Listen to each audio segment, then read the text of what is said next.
મનની શાંતિનું સરનામું છે શિવ મંદિર, પછી ભલે ને કોઈ પણ શિવાલય હોય. ભક્તો પોતાની આસ્થા મુજબ કોઈને કોઈ શિવ મંદિરમાં મનની શાંતિ શોધી જ લે છે અને આવી જ શાંતિ આપતું સ્થાન આવેલું છે દક્ષિણ ગુજરાતમાં. શિવ ભક્તો માટે શ્રદ્ધાનું કેન્દ્ર બનેલું આ મંદિર આવેલું છે સુરત જિલ્લામાં સૂર્યપુત્રી તાપી નદીના કાંઠે. પૌરાણિક અનુસંધાન ધરાવે છે આ શિવાલય, સાથે નદીનો ખડખડતો પ્રવાહ અને શિવજીની વિશાળ પ્રતિમા જે શિવ ભક્તોને અહીં ખેંચી લાવે છે. આવો આપણે પણ જઈએ કામરેજમાં આવેલા આ સ્વયંભૂ શિવજીના દર્શન કરવા, જે ભક્તોમાં પ્રસિદ્ધ છે ગલતેશ્વર મહાદેવ તરીકે.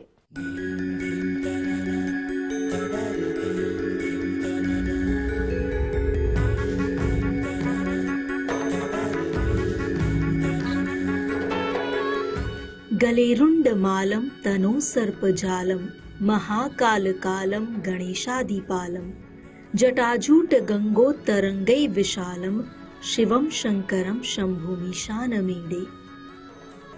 અર્થાત જેમના ગળામાં મુંડમાળા છે, જેમણે શરીરે સર્પ આભૂષણની જેમ વીંટ્યા છે, જે અપાર વિનાશક કાળનો પણ નાશ કરનારા છે, જે સમસ્ત ગણોના પાલક પિતા છે, જેમની જટામાં માં ગંગાની વિશાળ લહેરોનો નિવાસ છે, એવા સૌના ભગવાન શિવ શંભુને હું પ્રાર્થના કરું છું, હે શિવ શંભુ, મને શરણમાં રાખો. શિવ શરણાગતિનો આ અનેરો ભાવ આપોઆપ પ્રગટે જ્યારે ચારે કોર બસ શિવમય વાતાવરણ અનુભવાય, અને આવો જ શિવમય ભાવ ઉત્પન્ન કરતું સ્થાન છે આ સુરત જિલ્લામાં તાપી કિનારે આવેલું આ શિવ મંદિર, જે પ્રસિદ્ધ છે ગલતેશ્વર મહાદેવ તરીકે. સુરત શહેરથી અંદાજે 35 કિલોમીટર દૂર કામરેજના ટિંબા ગામે આવેલું છે ઐતિહાસિક ગલતેશ્વર મહાદેવનું મંદિર. તાપીની ખળખળ વહેતી લહેરોના કાંઠે ઉભેલું આ શિવાલય ભક્તોને આકર્ષે છે, કારણ કે એક તો અહીં પૌરાણિક સ્વયંભૂ શિવલિંગના દર્શન થાય છે, સાથે સાથે 12 જ્યોતિર્લિંગના દર્શન પણ થઈ જાય છે. ઉપરથી મંદિરના પરિસરમાં વિશાળકાય શિવજીની પ્રતિમા દૂર દૂરથી આવતા જતા તમામને પોતાની તરફ બોલાવતી હોય તેવું લાગે છે. મંદિરમાં એક 61 ફૂટની મૂર્તિ છે, જે મૂર્તિ બહુ મસ્ત છે, જે લગભગ મેં અત્યાર લગી મહાદેવની આવી મૂર્તિ મોટી ક્યાંય જોઈ નથી. ગુજરાતમાં એક જ એવી મૂર્તિ હશે જે 61 ફૂટ મોટી છે ગુજરાતમાં. પછી એ મૂર્તિમાં અંદર ભવ્યો મસ્ત એવા 12 જ્યોતિર્લિંગના દર્શન છે, કે જે 12 જ્યોતિર્લિંગના દર્શન તમે એક સાથે જ બીજે ક્યાંય કરી નથી શકો. સાથે અહીં રામજી મંદિર, મહાદેવનું મંદિર અને એક દ્વાદશ જ્યોતિર્લિંગ મંદિર બનાવવામાં આવ્યું છે, જે મંદિર લગભગ 61 ફૂટ ઊંચાઈ પર એની પ્રતિમા છે અને ખૂબ જ શોભાયમાન આવી એ પ્રતિમા છે. એ મંદિરની પ્રતિમાની નીચે 12 જ્યોતિર્લિંગ આવેલા છે, અને આ જ્યોતિર્લિંગ 12 જ્યોતિર્લિંગની સાથે સાથે એક સ્ફટિકનું લિંગ પણ છે અને એક અમરનાથનું લિંગ પણ છે, જેથી યાત્રાળુઓને પૂરા ભારતમાં ભ્રમણ ન કરતા આ એક જ જગ્યાએ બધી જ લિંગોના દર્શન થઈ જાય છે. અપાર અને અખૂટ શ્રદ્ધાનો પુરાવો આપે છે ગળતેશ્વર મહાદેવનું આ સ્થાન. જ્યારે ભગવાનનું સ્થાન પૌરાણિક હોય એટલે સ્વાભાવિક જ શ્રદ્ધા પણ સદીઓના કાળ અંતરાલ સાથે વધતી જ જવાની. આમ તો આ મંદિર 400 વર્ષ જૂનું હોવાનું કહેવાય છે, પણ તેની સાથે જોડાયેલી દંતકથા તો યુગ યુગાંતરનું અંતર કાપી પુરાણ કાળ સુધી વિસ્તરેલી છે.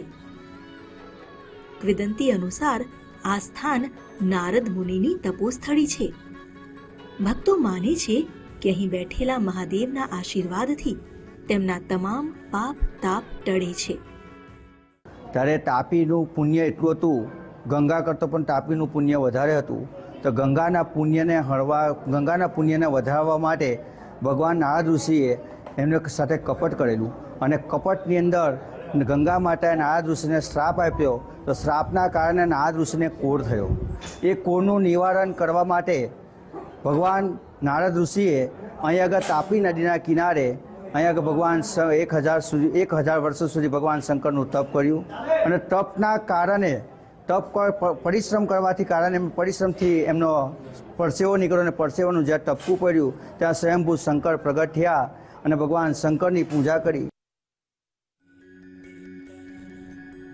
માનવામાં આવે છે કે મહાસુદ પૂનમ પર નારદજીએ પૂર્ણ મનોબળ પ્રાપ્ત કર્યું હતું. એટલે જ મહાસુદ પૂનમે તાપી નદીમાં સ્નાન કરવાનું અનેરું મહાત્મ્ય છે. એ દિવસે તાપી સ્નાન કરી ભક્તો મહાપુણ્ય અર્જિત કરે છે. જ્યાં ગંગાજી અને તાપી માતાનો સંગમ છે, ત્યાં યોગ અને મોક્ષ આપનાર શિવજી ગલતેશ્વર નામ ધરી પોતે જ બિરાજમાન થયા છે.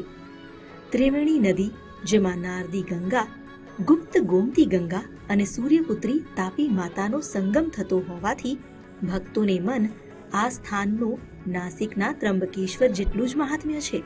તાપી પુરાણમાં તેનો ઉલ્લેખ પણ કરાયેલો છે. અહીં એક સ્નાનાગાર છે.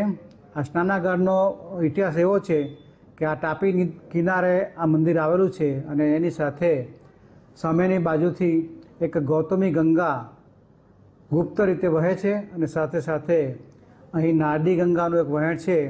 આમાં ત્રિવેણી સંગમ બને છે, જે મહિમા ત્રંબકેશ્વરનો છે એ જ મહિમા આ ગલતેશ્વરનો છે. અહીં પણ 12 વર્ષે ધજા ચડે છે. 12 વર્ષે સિંહનો ગુરુ જ્યારે આવે છે ત્યારે અહીંયા આગળ નાસિક સ્તંભમાં જ્યારે કુંભનો મેળો ભરાય છે ત્યારે પણ અહીંયા આ મંદિરની ઉપર પણ અહીંયા ધજા ચડાવવામાં આવે છે અને દરેક ભક્તોની ભગવાન મનોકામના પરિપૂર્ણ કરે છે.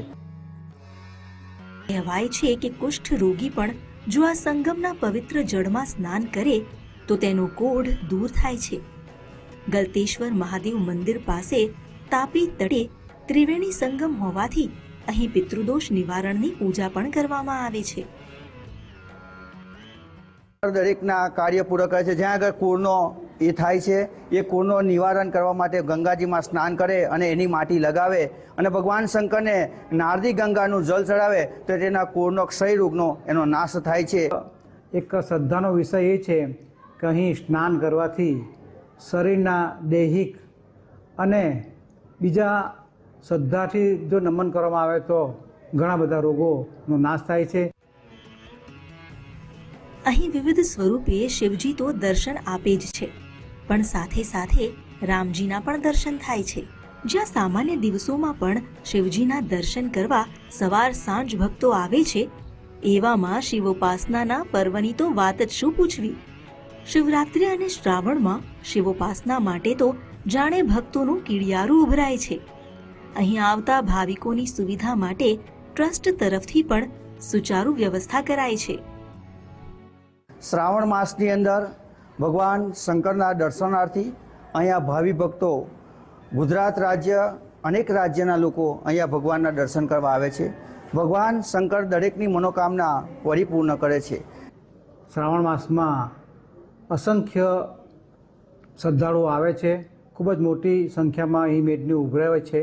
સાથે સાથે અહીં ટ્રસ્ટ દ્વારા ખૂબ જ એમ કેવું કહી શકાય કે બધી જ જાતની સગવડો અહીં અમે આપીએ છીએ અને જે ગેટની અંદર દાખલ થતાં જ વિશાળ પાર્કિંગની વ્યવસ્થા કરવામાં આવી છે.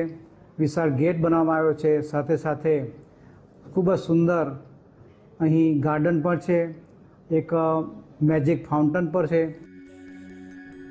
તાપીના પુણ્ય પ્રભાવી ક્ષેત્રમાં આવેલું આ પૌરાણિક મંદિર ભાવિકો માટે આસ્થાનું સરનામું બન્યું છે. ભાવિકોની ભીડ એ પુરાવો છે ગલતેશ્વર મહાદેવના પુણ્ય પ્રતાપનો. જો કે શ્રાવણ હોય કે સામાન્ય દિવસ, અહીં આવીને સૌ ભક્તોના હાથ આપોઆપ જોડાઈ જાય છે. સૌ કોઈ શિવ શરણાગતિ માટે તત્પર થઈ એક જ સુરે ગાય છે. ઓમ નમઃ શંભવાય ચ મયો ભવાય ચ નમઃ શંકરાય ચ મયસ્કરાય ચ નમઃ શિવ ચ શિવતરાય ચ.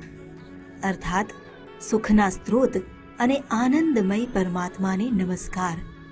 કલ્યાણકારી અને સુખદાતા પરમેશ્વર શિવશંકરને નમસ્કાર. જગદાધાર અને મંગલ સ્વરૂપ ભગવાન શિવને અમારા નમસ્કાર. ઉદય જાદવ, ગુજરાત ફર્સ્ટ, સુરત.